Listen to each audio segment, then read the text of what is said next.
Hello, welcome to online monastic classes. Me, Dr. Ras Vihari Mahato, going to discuss about the last chapter of botany, class 11, biota and environment. Okay? So, first of all, what do you mean by biota? Biota refers to living organisms, means all the living things present on the earth. And the second one is the environment, which refers to the surrounding of the living organisms, means the things which found around the living organisms or where we live. So this is about the introduction. Now under this chapter I am going to discuss about the ecological factors or environmental factors.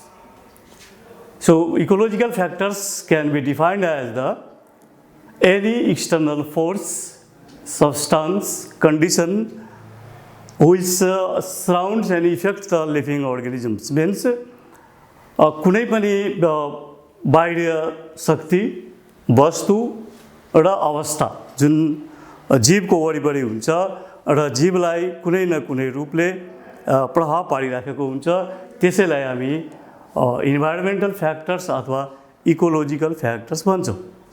So this is about the definition. र ecological factors can be divided into two major types. So first is the abiotic factors, means non living factors. निर्जीव जीवहरू यसभित्र पर्छ abiotic फ्याक्टर्समा. र अर्को छ biotic factors, means living factors, मतलब सजीवहरू जीवहरू यसभित्र पर्छ, लिभिङ र non living. Now abiotic factors. Abiotic factors भनेको जसले कि जीवको सर्भाइभलमा र रिप्रोडक्सनमा कुनै न कुनै रूपले प्रभाव पार्छ र यसले हाम्रो ग्रोथ र पपुलेसनलाई पनि प्रभाव पार्छ. र यो they help to determine the types and number of organism able to exist within the environment. कुन अर्गनिजम, कुन जीव यहाँ इन्भाइरोमेन्टमा बाँच्न सक्ने हो, त्यसलाई डिटरमाइन गर्छ. So it is factors which determines the survival and reproduction of the organisms. And these abiotic factors includes out of three types. First is the climatic factors, second one is the soil or edaphic factors, and third one is the topographic factors. So climatic factors includes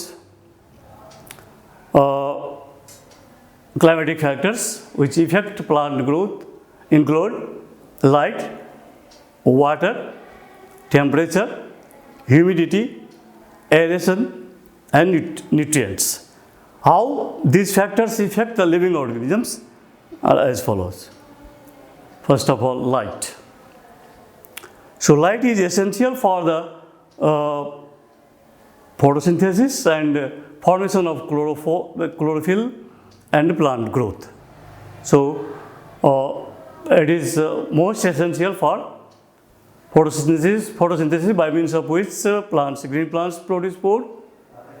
Chlorophyll formation, which is essential for light trapping and plant growth.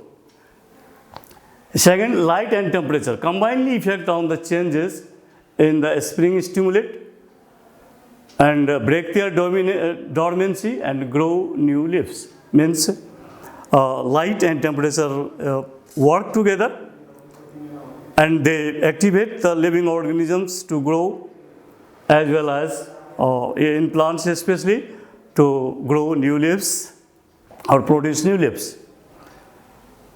Sunlight during the summer encourages flowering and fruiting. It is also essential for plants because without light it is not possible to flowers.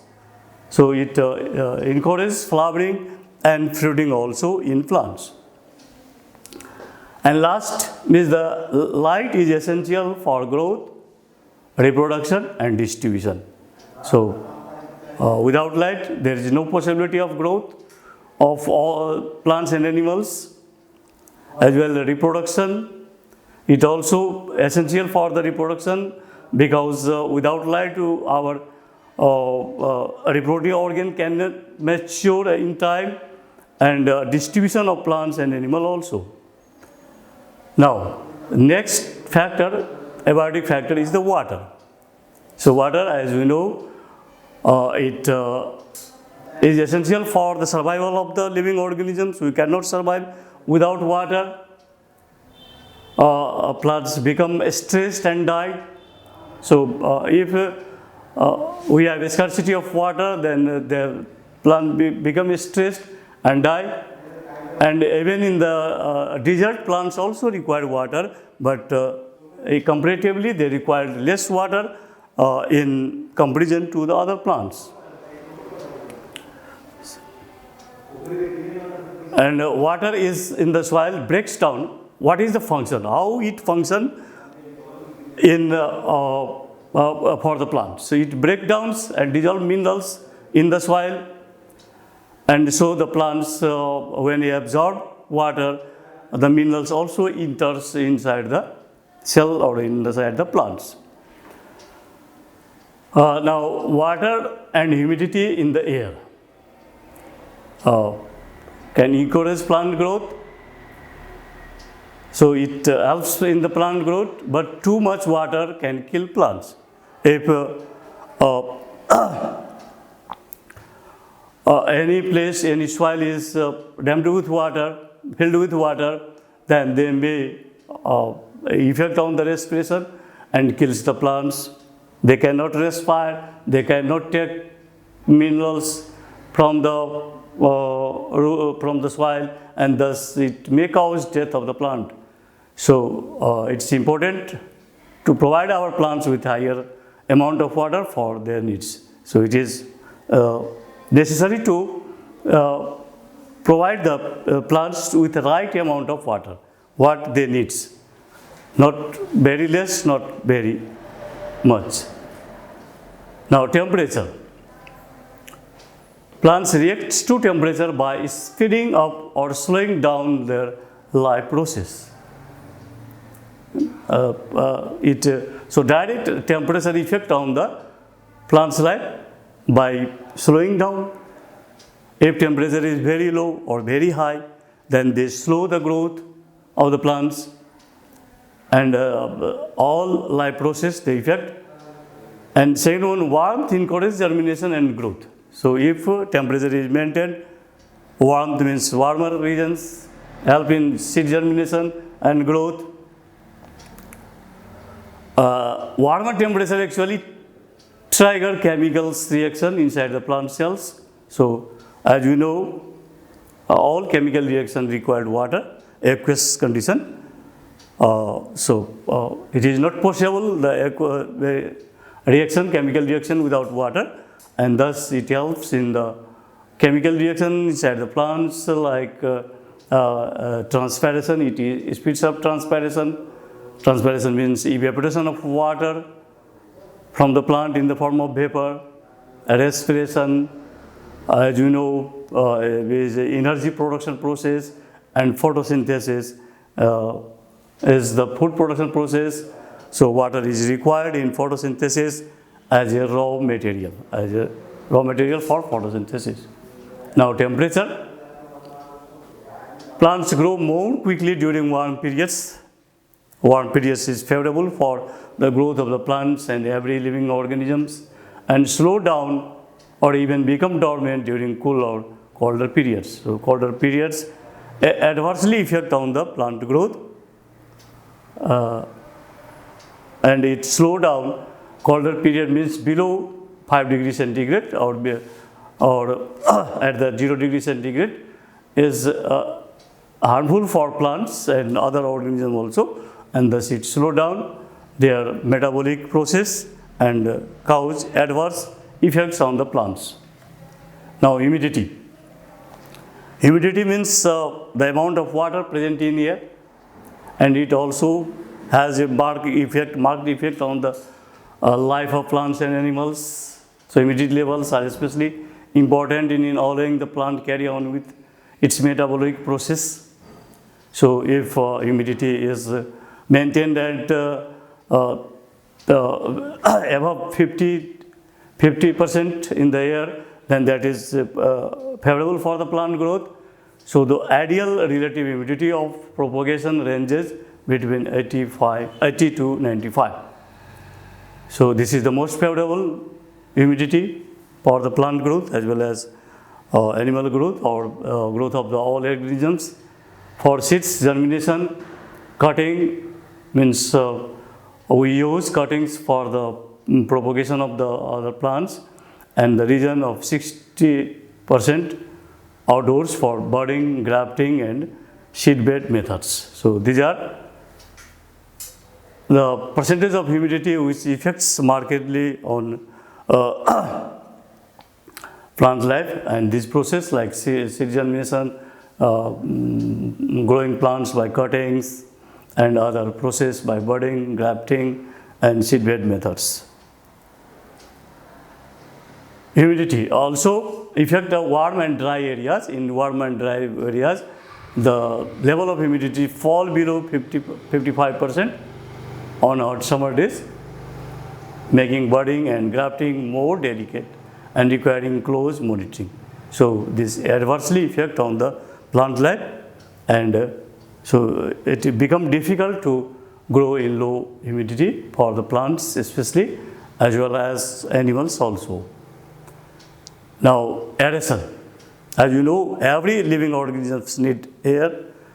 We get air by breathing process, and plants also require. Plants can only grow and survive in a balanced environment. Balanced environment means if we have sufficient amount of oxygen and carbon dioxide percentage is maintained in our environment, the process of respiration by living organisms or plants use O2 and CO2. By these two processes, first is the respiration and second is the photosynthesis. So in respiration, a living organism produce energy by using oxygen and output CO2 gas. Just reverse to respiration, photosynthesis is the food making process in which plants take CO2 and output oxygen gas, and the main product of the photosynthesis is food production, and oxygen gas is evolved as byproduct in this process. Nutrients. Nutrients means mineral requirements. So as you know, every living being required minerals which provide immunity or protects our body from the different types of diseases. Like other animals, plants also require nutrients. So plants require certain basic nutrients for growth and maintenance, and they are 17 nutrients which plants need to survive. So and all these elements are found in nature, in soil. So plant get these nutrients from the soil. So altogether 17 nutrients are required, or mineral elements are required by plant for their life process. 3 of these nutrients are taken from the air. So plants take 3 of these mineral elements like hydrogen, oxygen and carbon from the air, and the remaining from the 14 from the soil by absorbing water. When the plants absorb water, they also take minerals with soil, because minerals remain dissolved in water, and when plants absorb water, then minerals goes through the water. And if any one nutrient is lacking out of 17 nutrients, they may cause stunted growth.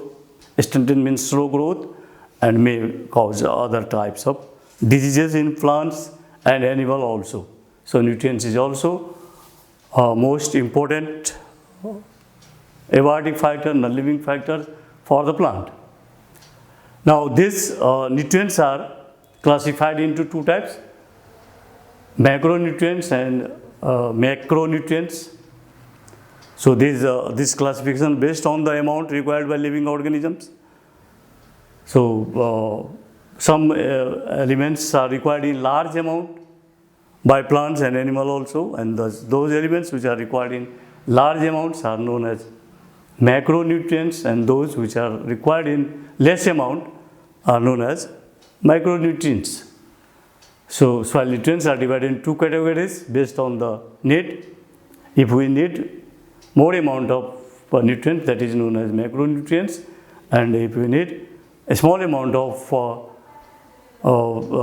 mineral elements in our life process, then that is known as macronutrients.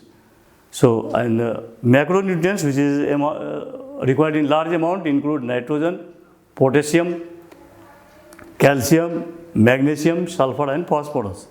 And macronutrients include iron, copper and many other elements.